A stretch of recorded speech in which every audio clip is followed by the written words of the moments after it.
वजीर आला पंजाब मरीम नवाज का कहना है कि खातून बच्ची समेत सीवरेज लाइन में गिर गई, शौहर और अहले खाना को डाकू बनाकर थाने ले गए।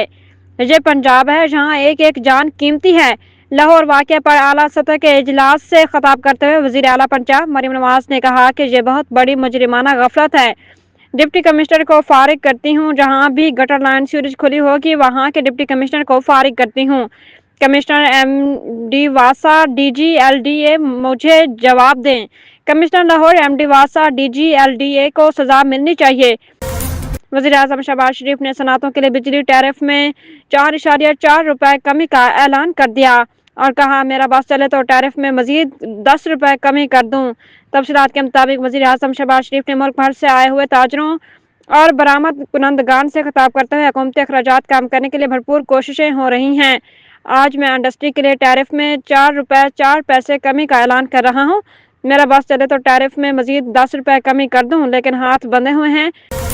सिक्योरिटी ज़राए ने 13 में किसी भी बड़े फौजी ऑपरेशन की अफवाहों को मुस्तरद करते हुए इसे झूठ और बेबुनियाद प्रोपेगेंडा करार दे दिया। आला सिक्योरिटी अहदेदार ने कराची में मीडिया के नुमाइंदगान से अहम गुफ्तगू में बताया कि 13 में कोई बड़ा फौजी ऑपरेशन नहीं हो रहा, सिर्फ इंटेलिजेंस बेस्ड ऑपरेशन IBOs हो रहे हैं।